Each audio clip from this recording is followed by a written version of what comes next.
একদিন এক ছাগলছানা খাবারের খোঁজে বনের দিকে যাচ্ছিল। পথের মধ্যে এক দুষ্টু শিয়াল ছাগলছানাটির পথ আটকায়। ছাগলছানাটি শিয়ালকে বলে, কি ব্যাপার শিয়াল পণ্ডিত, তুমি আমার পথ আটকিয়েছো কেন? তোমার মতলবটা কি? আমার সামনে থেকে সরো, আমি ঘাস খেতে নদীর ধারে যাব। আমি তোকে এখন কোথাও যেতে দিব না, আমি এখন তোকে খাবো। এইসব তুমি কি বলছো? তুমি জানো না এই জঙ্গলের কোনো প্রাণী অন্য কোনো প্রাণীর প্রাণ নিতে পারবে না? এটা তো সিংহ মহারাজ ঘোষণা করে দিয়েছেন। তুমি কি সিংহ মহারাজের হুকুম অমান্য করছো? আরে রাখতো তোর সিংহ মহারাজ, আমি কি ওই বুড়ো সিংহকে ভয় পাই নাকি? আর আমি যে এখন তোকে খাবো এটা সিংহ মহারাজ কি করে জানবে? তুই বেঁচে না থাকলে তুই জানাবি কেমনে? আরে কেউ কি আছো যে আমার প্রাণ বাঁচাবে? দয়া করে আমার প্রাণটা কেউ বাঁচাও, আর তা না হলে এই পাতি শিয়াল আমাকে খেয়ে নিবে। কেউ কি আছো?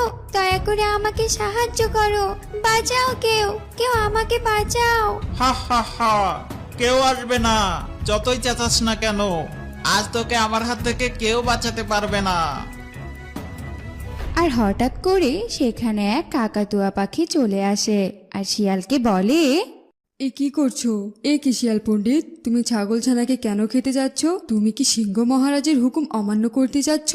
সিংহ মহারাজ যে ঘোষণা করে দিয়েছে এই বনের কোনো প্রাণীর প্রাণ অন্য প্রাণী নিতে পারবে না। তোমার যদি শিকার করতেই হয় তাহলে তুমি অন্য বন থেকে শিকার ধরে নিয়ে এসো। রাখ তোর সিংহ মহারাজের হুকুম, আমি খিদার জ্বালায় মরে যাচ্ছি আর তুই আছিস তোর সিংহ মহারাজ নিয়ে। আমি এখন তোকেও খাবো। খবরদার শিয়াল পণ্ডিত, তুমি যদি এখন আমাদের খাওয়ার জন্য এক পাও এগো তাহলে আমি এখনই উড়ে গিয়ে সিংহ মহারাজের কাছে তোমার নামে নালিশ করব।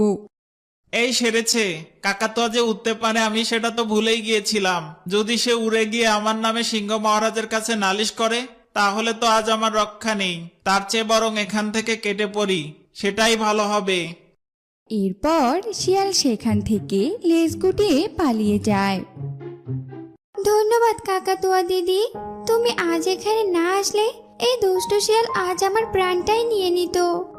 ঠিক আছে ছোট্ট ছাগল ছানা, তুমি এক কাজ করো, এখনই তুমি একবার সিংহ মহারাজের কাছে গিয়ে শিয়ালের নামে একটা নালিশ করে আসো, যাতে ওই পাজি শিয়াল তোমাকে আর কোনোদিন খাওয়ার নাম নিতে পারে।